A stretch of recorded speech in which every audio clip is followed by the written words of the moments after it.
Let's not pretend this is just another royal rumor.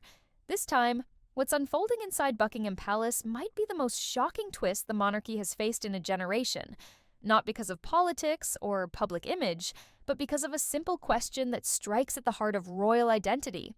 Are Meghan and Harry's children really theirs?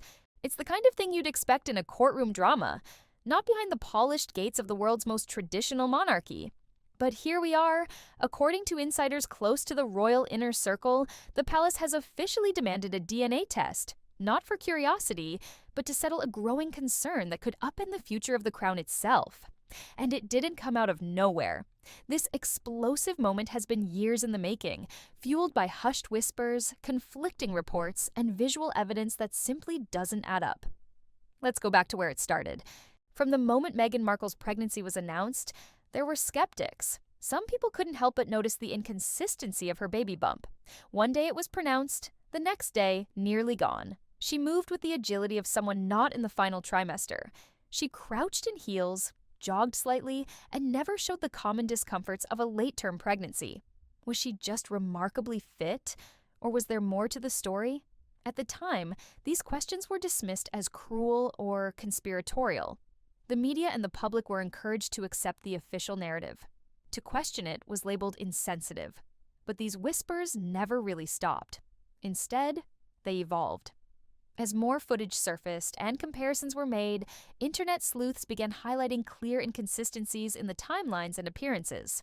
Meghan's interviews would reference timelines that didn't align with royal announcements. Her outfits, baby bump size, and behavior contradicted what one would expect from a woman in her third trimester. The more Meghan appeared in public, the more people began to wonder, is what we're seeing real? Whispers turned into online movements. Forums dedicated hours of analysis to bump behavior. Medical professionals weighed in on social media. Former royal watchers and even loyal fans began voicing doubts. And still, Buckingham Palace remained silent. That silence was interpreted by many as avoidance.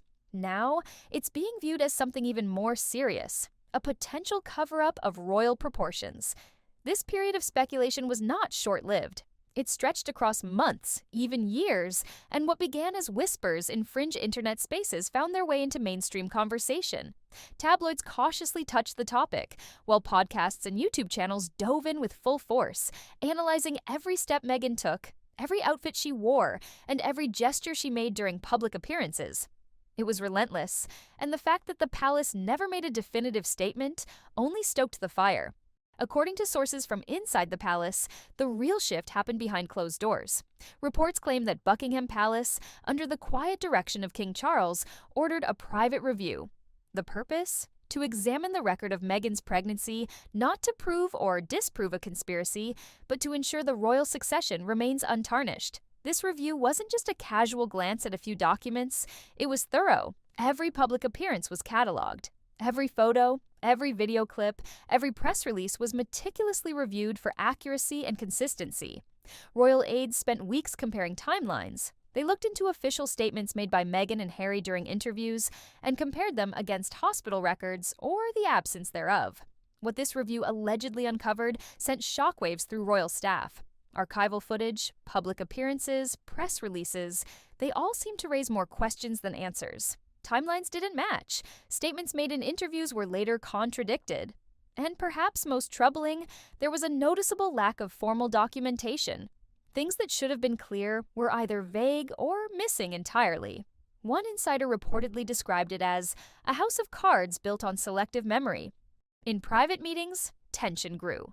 Confidential briefings were held in palace offices. Legal advisors weighed in on succession implications. Some courtiers even pushed for a quiet resolution, fearing public fallout. But others insisted this is not something that can be hidden any longer. The truth must be made clear. This review phase represented a breaking point. The royal family has endured scandals before, affairs, divorces, even abdications. But this was different. This struck at the genetic foundation of monarchy itself. If the legitimacy of Meghan and Harry's children was uncertain, it would ripple through centuries of tradition and potentially invalidate official lines of succession. Where was the signed-off birth certificate from royal physicians? Where were the formal medical records from the hospital? In most royal births, these details are meticulously logged and released to the public with pride. But in Meghan's case, there was only silence. No photo of Meghan entering or leaving the hospital. No confirmation of the medical staff in attendance. Not even the name of the hospital appeared in public records at the time. In royal tradition, such details are more than ceremonial. They're symbolic acts of transparency. But in this case, they were curiously absent. Royal insiders found that even the timing of the announcements seemed odd. Some documents appeared backdated. Others included discrepancies in the birth time or weight of Archie. In isolation, these may seem like clerical errors, but together, they paint a disturbing picture, one where nothing adds up. And this lack of transparency wasn't just unusual, it was unprecedented. For a monarchy that thrives on protocol, these blanks began to look deliberate. The conclusion many are drawing is simple. If it was real, why hide it?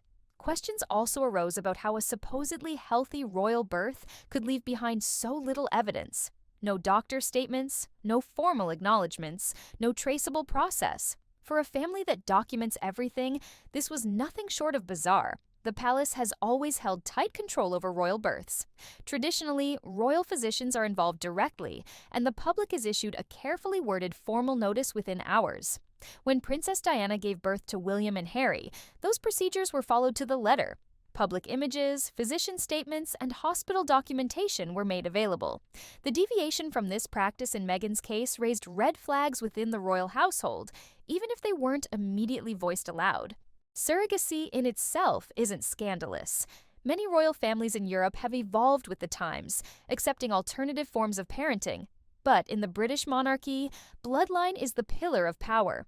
Every peerage, every title, every inheritance flows from the certainty of birthright. If a surrogate was used, the public might have embraced that. Transparency would have opened a conversation about modern motherhood. Instead, we're faced with the perception of performance, a fabricated story designed to uphold a fairy tale. What's at stake is not just Meghan's credibility, but the royal line's unbroken chain of legitimacy. If Archie and Lilibet were not born as claimed, their place in history and in the family may be lost. The monarchy relies on lineage more than any other institution. It's the very foundation of its existence. If even one piece of that lineage is questioned, it casts doubt on the entire structure. And if a surrogate was used without disclosure, the omission becomes a deception with constitutional weight. Because if Archie and Lilibet were born via surrogacy, without legal recognition and proper documentation, their ability to inherit titles or stand in line for the throne could be nullified.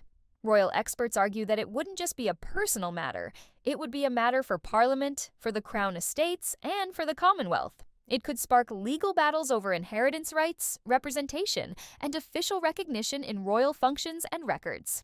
The stakes are not just personal, they are institutional, national, even global. For Meghan and Harry, the fallout isn't just familial or legal, it's commercial. The couple's transition from senior royals to global celebrities was built on a carefully crafted narrative. Their story was one of resilience, modern love, and liberation from royal constraints. Netflix deals, Spotify exclusives, multi-million-dollar publishing contracts. All of it hinged on their perceived authenticity. But if this story collapses, if the foundational truth about their children is shaken, that house of cards risks crumbling. Networks and streaming platforms don't just invest in talent, they invest in trust. If public perception turns against Meghan and Harry, if they're seen not as victims but as architects of manipulation, the backlash from sponsors could be swift. Some insiders say certain companies have already begun reevaluating their partnerships behind the scenes. PR teams are monitoring sentiment closely. Publishers are reportedly concerned about future releases. Streaming platforms may hesitate to renew content deals. What once seemed like a new royal brand, polished, modern, untouchable, may suddenly seem unstable, even radioactive. The very identity they built their empire on could be the thing that brings it crashing down. Behind closed doors, the monarchy is not just reacting, it's planning. Contingency protocols have reportedly been activated. Advisors are drafting potential statements. Lawyers are preparing for every outcome, from quiet settlement to full-blown public fallout. King Charles, now deep into his reign, has reportedly taken a firmer hand. He's focused on legacy, not just his own, but the institution's. If Meghan and Harry refuse the DNA test, insiders say titles could be revoked. The palace has the legal authority to strip royal honors, and sources suggest they're prepared to use it. More than that, official records may be amended. Archie and Lilibet's roles in the line of succession could be paused, or even removed, if doubt remains unresolved. This wouldn't just be symbolic, it would be constitutional. There's even talk of redefining protocols for future royal births. Public transparency may become a formal requirement. The idea of silent privacy may be a relic of the past. This case has exposed a weakness in royal communications, one the Crown is now racing to correct. Lost in all the chaos is the very human element, the emotional toll on Meghan and Harry. To face public doubt about your children is devastating. To be accused of fabricating a pregnancy, of orchestrating an illusion, would break most people. And if the accusations are false, the silence they've maintained may only deepen that pain. But silence, in this case, has become dangerous. What once was seen as dignified restraint is now perceived as evasiveness. Every day they stay quiet, speculation grows. The media fills in the blanks. And the palace, once deferential to their privacy, has now drawn a line. Friends of the couple have hinted that Meghan is feeling betrayed, not just by the institution, but by those who once claimed to support her. Harry, caught between two worlds, is said to be struggling with guilt. Guilt over the rift with his family, guilt over his children being caught in a media storm, guilt over the legacy his decisions may leave behind. Regardless of the truth, the emotional cost is already irreversible. The couple who once captured the world's heart with a wedding, watched by millions, are now at the center of its most invasive scandal. All of this now rests on one question, one test, a DNA test that could confirm everything or expose a royal lie of historic proportions. If Meghan and Harry agree, and the results support their story, it may calm the storm. But if they refuse, or if the results reveal inconsistencies, the consequences will be profound. Not just for them, not just for their children, but for the monarchy itself. Because in an era where truth is everything, the future of the crown can no longer rely on tradition alone. It must be proven, documented, verified. And in this case, that truth may come down to a single swab and the decision to face the world or keep hiding behind the palace gates.